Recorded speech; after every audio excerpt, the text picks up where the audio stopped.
That's Cobia. Breedy fights out of Hyattsville, Maryland, nearby, originally from Barbados, and that's how he entered the ring. Not sure if that's new headgear or he's in disguise for his opponent against Fernandu Fuentes. The tale of the tape, Breedy, the more impressive record, undefeated 4 knockouts. But you look, Fuentes has the age advantage, a little bit of a height advantage, also the reach advantage. We'll see if he has the advantage in this featherweight bout, scheduled for 8 rounds. We're ready to go live here on FS1 to our ring announcer at Ray Flores. Ladies and gentlemen, good evening and welcome to MGM National Harbor for PBC on FS1. Sponsored by MGM Resorts and Brooklyn Boxing. We now have 8 rounds fixed in the featherweight division. The 3 judges scoring this contest will be Sean Gradowski, Larry Hazard Jr., and Paul Wallace. And the referee in charge when the bell sounds is David Braslow. Introducing first, fighting to my left out of the red corner. He comes in wearing the red trunks trimmed with the gold. Weighing in officially at 125 1/4 pounds with a record 14 wins, 7 losses, 1 draw, 4 wins coming by way of knockout. Fighting out of Hemet, California. Ladies and gentlemen, here is Fernandu Chuquito Fuentes. And across the ring, his opponent fighting out of the blue corner. He comes in wearing the camouflage trunks, weighing in officially at 125 1/2 pounds. As a professional, he's undefeated, 12 wins, 4 of those coming by way of knockout. Fighting out of Bridgetown, Barbados. Ladies and gentlemen, here is Cobia. Breedy.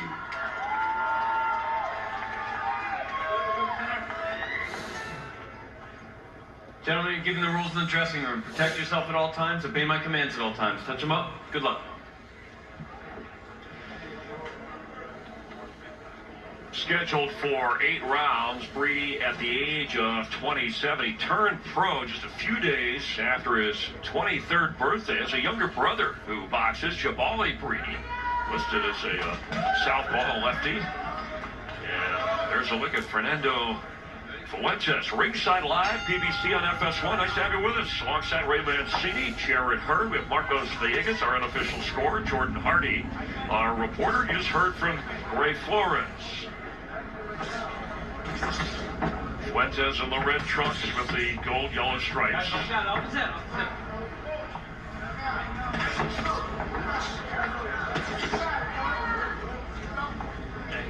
Brady has fast hands. He said he's training very roughly. Southpaw saying you can see he has no fast hands. He's fighting Fernandu Fuentes, who's squaring up with him. And as you know, Jared, you square up with a southpaw, he hits you with that straight left hand. It's easy punch for you to go down.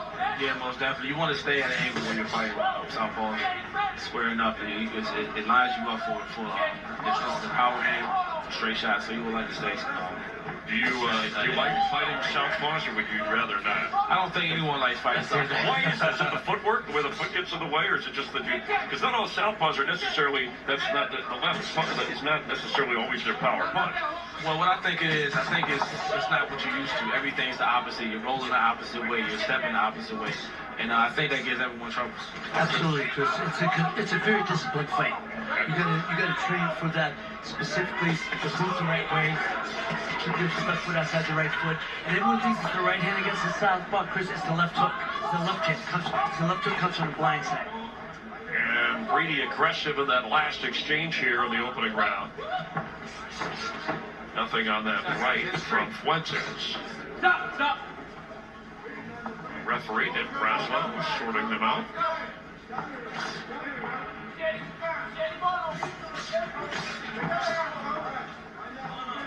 What I like what I'm seeing also, both guys are working behind the jab. You know, when you see a right-handed fighter fighting a southpaw, guys often get away from the jab because both lead hands are in front of each other. And these guys are working behind the jab. But you know, it's funny you said that, Jared. I tell people, the southpaw can tap you with a jab. You gotta tap in with the jab, just like you said. But you don't go for the chin. You shoot for his shoulder, right shoulder. to knock him off balance. Well, if you can touch that shoulder, you continue to drop the right hand. If you get attention with the left, you have no business doing that right hand. Breedy landing more punches in this opening round. You know, sometimes you see Breedy in there switching back. Stop. A lot of clinching going on here. Keep it clean, says our referee. Inside of 10 seconds here. The right misses by Breedy. Kind of a jump from Fuentes. Round one, complete. You're watching PBC Live on FS1. Sweet and smoky. Breedy, the aggressor, and punches thrown is one thing, punches landed, and then the effectiveness of those punches. And there's a look at Fuentes, who seemed like he was on the defensive much of that opening round. Oh, yeah, you know, it's a filling out round, you know, first round. Some guys will sometimes be defensive, some come out blasting, but these guys, they were kind of filling each other out. And, yeah, Ray, what did you see from Breedy that you liked? He seemed to be able to at least lead in this. Yeah, Chris has got good hand speed, good footwork. You know, he's switching up and back and forth, which I'm not a fan of, because it shows usually the fighter doesn't know what he wants to do. Just stick with what you are and just work at it. So he's a southpaw, just keep working front behind the southpaw. It was confusing Fuentes most of the round. A right that lands to the face of Fuentes. And the landed punches nearly 3-1 in favor of Breedy already. So Breedy goes for right-handers right there. He's reaching with his punches. Yeah, that left, that landed in the chest of Fuentes by Breedy, and now he's got him on the ropes. And Fuentes leans in. He's reaching with his punches, leaving himself vulnerable. yeah, he's fighting from the right-handed style now. What I like what he's doing, though, he's not just going in there standing straight up. He's kind of moving his head side to side before he steps in. You have to like the aggressiveness of Breedy from the start, dancing around in the camouflage trunks.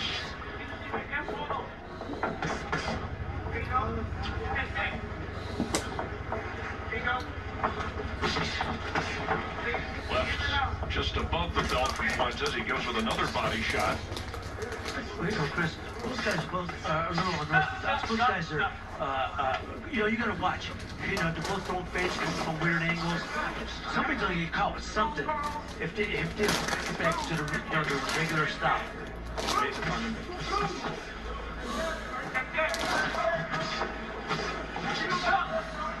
Some good body work there, good exchange. They're working hard. So when Breedy stays in the pocket, it makes it easier for Fuentes. When he gets a movement, it's better for Breedy, because Fuentes don't like movement. Nice left by Fuentes to the side of the face. There's another little shot he got in on Breedy. Both guys are landing great body shots, and what I like about these guys, they're going to the body early, and that helps out when you get to the later rounds. You know, these guys are putting in the body work in now, and it's going to pay dividends later on. Greater disparity in those punches landed, but scheduled for 8. We're only in round 2 here.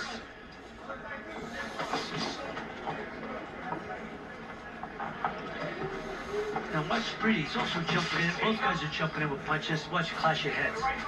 You mean like a headbutt, an early headbutt, accidental or not? Okay. Yes, correct. I like Breedy when he was working as a southpaw. It was more fluid. And inside of 10 seconds.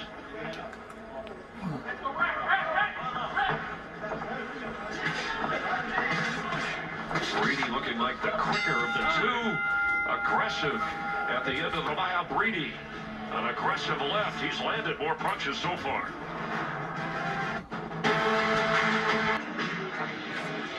Fight Night National Harbor here. It's the PBC on FS1. Wake that water up, guys. Fuentes in the opening rounds challenged aggressively by Breedy. And I'm sure you're watching at home. Well, whichever way you're leaning, whoever you're rooting for, Breedy, based on what we've seen, has to have the first 2 rounds, or at least you would think that, based on what the judges are seeing. Punches landed, a great indicator. what I noticed in between rounds, both fighters like to stand. They don't take a seat for two way. Was that something that you thought that helped out? Jared, let me I'll tell you something. When you're in the pros, you sit down, rest your legs. That's an old amateur trick. You know what? You only had to go 3 rounds. You sit down, you take the breather, you know, breathe easy, and then you get up. I'm a firm believer in sitting in the corner, getting that rest. Good body shots here, and sweat flying between Fuentes and Breedy. Now, Chris, since the first round, Breedy has stayed as an orthodox fighter. And when I thought it was very effective as a southpaw, they stay with the orthodox stance. And it's worked to his advantage. The difference is when he's a southpaw, he got his left hand up around his chin. When he's fighting as an orthodox, his hands are all over his, especially his right hand. It's not up around his chin. That's when you get caught with a wild hook or something. You heard him, a referee, David Brazel, say, watch that head. Just something that Ray had pointed out. Don't want a headbutt impacting here in the 3rd round. Well, Fuentes is taller than 2. I think he should kind of try to stay on the outside a little more. He's kind of getting mixed up in the middle of trying to make a dogfight. Good point, Jared. He's also got the better reach. You would think he would be able to take advantage of that. Yeah, but he's not much of a boxer. His feet are pretty flat-footed. Pretty flat-footed throughout the fight. Breedy can make this easier for himself by giving him angles in and out. But he's going straight forward, which is making it easier for Fuentes. A guy with a lot of height, a lot of reach, but that's like to fight the inside. That sounds real familiar. There's a good body shot from Fuentes. I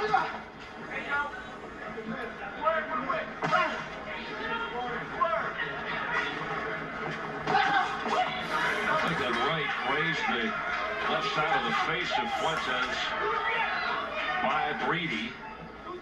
He's looking in. The right misses and a nice response. Fuentes.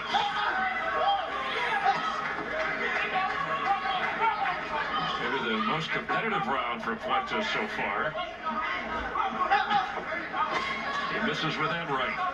You know, Fuentes is awkward as heck, but he makes it effective. He makes it effective when he feints with his head, and then he throws in wild punches when he catches Breedy.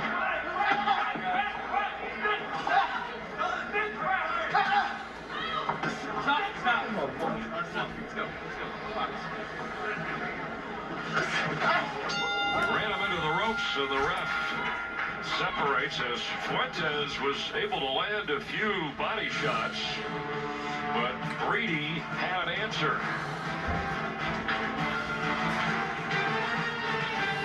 Tax reform is complicated.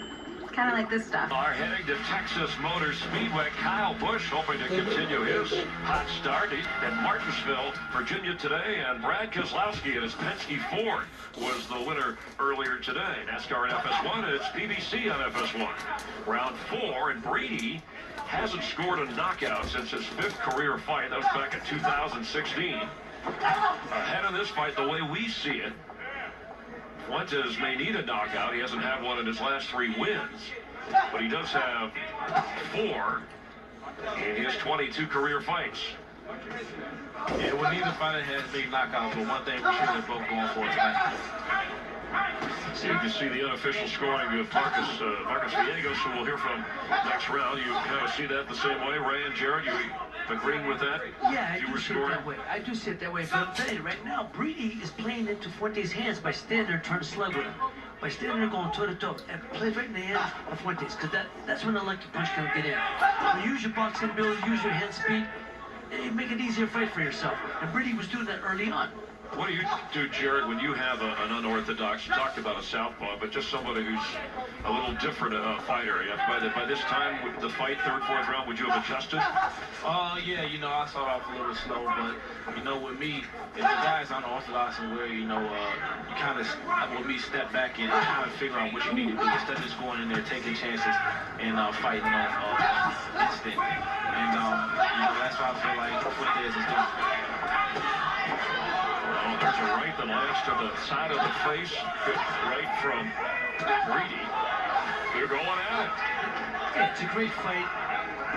But sometimes you're too much heart for your own good. And that's what Breedy right now is showing a lot of heart, standing there, being aggressive, but it's not the most effective way to fight Fuentes. But maybe Ray, he's thinking this is only scheduled for 8 rounds. I've got the energy for it. Well, if it was a 4-rounder, I get 8 rounds, you got plenty of time to figure them out, break them down, and use your boxing ability to make a clear decision. Or knock them out. 4 knockouts for Breedy in his 12 wins against no losses, no ties. He's been the aggressor.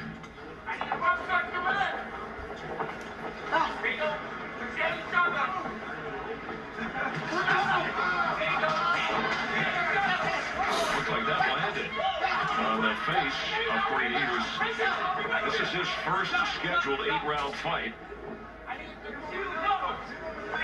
So he has not been the distance in that area. And Fuentes is coming off a layoff of over 280 days. That's a career-long layoff for Fuentes. We got nothing with that left, and now they tangle in the ropes.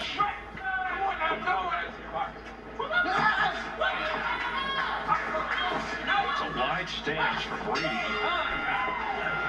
And of round 4, we're halfway through this fight scheduled for 8. Wondering how they harness a rattlesnake's bite? Maryland, just down the road from our nation's capital. Breedy from Barbados at age 27, working out of Maryland now, calling Maryland home. And from Hemet, California, Fuentes, undefeated in his last 8 fights, but behind in this one the way we see it. Bring in Marcos Villegas, who has Breedy well in control of this fight. Marcos, tell us why you're scoring it the way you are so far. Yeah, so far I have it 39-37. Fuentes had a great last round in that round number 4, fighting well on the inside and using his reach. But I think overall, when you take a look at the fight as a whole, Breedy's landed the better punches, and what I mean by that, the cleaner punches and the punches that are doing the most damage on his opponent. Yeah, and so, Jared, if Fuentes did come on in that round, do you see him able to continue that, or does Breedy adjust? Yeah, he did have a great round last round, but as you can see when he came out to open the bell, he jumped in and lunged with a shot, and you know that can come with confidence, and because of the great last round he had, he's loading up with punches now. He needs to settle down and take his time and go back to the body like he was. You know, I mean, he's fighting with his hands down around his waist now. Whether he's cocky or confident, I'm not sure yet, because this guy's throwing weird wild punches from the outside, and he's just missing, or he's catching him on the side of the head. Yep. It only takes a little bit closer to tap that chin, and let's see what happens. Fuentes did get a left in on the chin of Breedy, but then Breedy responded with a right that seemed to miss.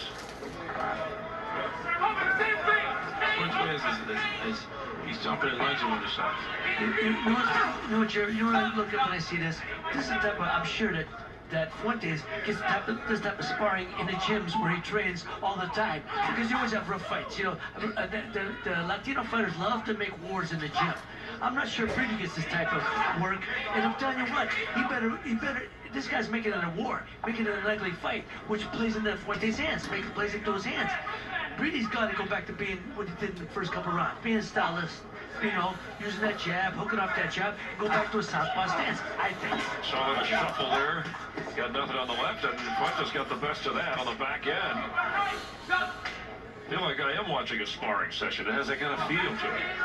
Yeah, man. A little cut on the nose of Fuentes. Starting to bleed in that area. Fuentes making this an ugly fight, and that plays right in those hands. He wants to make it rough, tough, make it ugly. Then you know what? The judge will have to decide. It plays right into his hands. Breedy, in the first couple rounds, was doing well when he was being a stylist. Now he's trying to go toe-to-toe. There's a right landed by Breedy.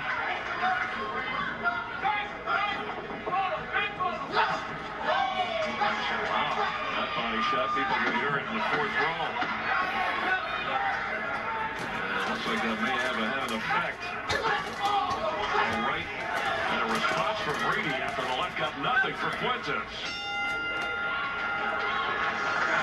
Check check in with Jordan Hardy. Jordan? Chris, thank you. So I was over in Breedy's corner, and his trainer, Floyd Seymour, was telling me that he does not want Breedy to wait till the last minute of the round to turn things up and just try to steal the round. He was reminding him that this is easy work for him, or it should be, and that he's just overthinking. He also wants him to try to catch Fuentes as he's lunging in with an uppercut. So we'll see if he implements that going into this round. Chris? Something, thank you, Jordan, that you were pointing out, leaving himself open when he's lunging. Wait for the right shot, take advantage of it.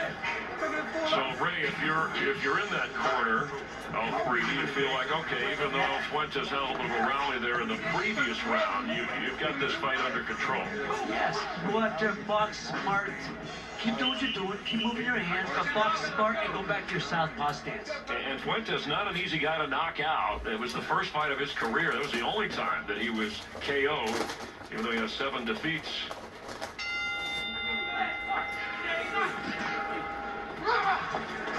Fuentes suffered a cut over the bridge's nose now last round. Breedy in his corners, sweat flag, and there's a little bit of blood mixed in with that. Dripping. See it, Breedy, when you see blood, he gets moving. like a shark in the water. Yeah. Another thing Breedy's doing, when he's shooting that right hand, he's leaving his left hand in. And I've seen a few times flash heads. Okay, well, you guys pointed that out earlier that we might see that. And that's in the area. They're checking the nose, the blood. And you see that comes from the lunging. A lot of lunging coming from Fuentes, and they call it a flash head. So a headbutt here. Both guys. Both lunging, yep. And we're under unified rules here in Maryland. As you get a close-up look at the blood dripping from the nose and face area of Fuentes. And that's it. Only the doctor or referee can stop this fight. After completion of 4 rounds, they can go to the cards for a technical decision with partial rounds scored, since we have worked past the 4th. The headbutt, the bloody nose of Fuentes in the corner of Cobia Breedy, trying to stay perfect, trying to improve his record to 13-0. We'll go to the ring, get the official decision here in just a moment after the headbutt brought an end to this. IBF light welterweight champion, taking on Sergey Limonets from Kazakhstan and Russia, former IBF super lightweight champion. That's our main event coming your way here in just a few moments. Our first fight of the night, Breedy and Fuentes with Jared Hurd, Ray Mancini. Some of the highlights we observed as Breedy was the aggressor early, set the tone, got ahead on landed punches. Yeah, both guys being aggressive, and you can see they're lunging. Right there, their heads off the flash, and that is shame. See, that was good body work by Fuentes to the body of Breedy, and eventually their heads did clash. Fuentes came on through the 3rd and 4th rounds here in round 5. There was a lot of action throughout. There's the blood on the nose, a headbutt followed here in the 6th. And boom, there's a clash of heads. And then Breedy suffered a nasty cut over the eye. So let's go to the ring for the official call, Ray Flores. Ladies and gentlemen, our referee in charge, on advice of the ringside physicians, has deemed Fernando Fuentes unable to continue due to an accidental clash of heads. We now go to the scorecards. Judge at ringside, Larry Hazard Jr. scores at 59-55, and judges John Grodowski and Paul Wallace have it 58-56 for your winner by technical unanimous decision, Cobia Breedy. Well, maybe Breedy had something in mind when he came out with the gas mask and headgear. They probably could have used that, although it worked in his favor as he improves to 13-0, and in the ring with him is our Jordan Hardy. Chris, thank you. So did you feel that clash of heads, and did you feel like did it affect you at all? No, not at all. It just happened, and I just looked up at him, and he was bleeding. But in the meantime, while I was going through the bar, listen, my coach, he said, my corner was saying hit him with a stick and not to the body. So that's why I kept doing. That's why we clashed heads. And me trying to execute what my coach was trying to tell me. Fuentes' style seemed a little awkward. Did it take you longer than longer than you expected it to get adjusted? Nah, cause I've been training with Barry Hunter and headbangers and stuff. Before I even get to that, first of all, I want to give a shout out. I want to give thanks to God for giving me this opportunity. I want to give a shout out to my Barbados people, people in the DMV, my people. I'm trying to get Rihanna to bring me to the ring. You know what I'm saying? And my coach, his wife, and my wife, beautiful family, everybody that came out and support me. I want to give a thanks. And first of all, I want to give a shout out to this man right here. I had bangers and Barry Hunter and all the rest of the team. And this man right here, standing right next to me, made it all happen. He believed in me since 2010 when I was in World Games. And now we're here. All right. Congratulations, Chris. Back to you. Thank you, George. The third time in his last 4 fights have been in this building at National Harbor, and the success continues. Who is that masked man? He's the undefeated Cobia Breedy, and he wins this one. TKO, unanimous decision in his favor. Today's best Western? Damn.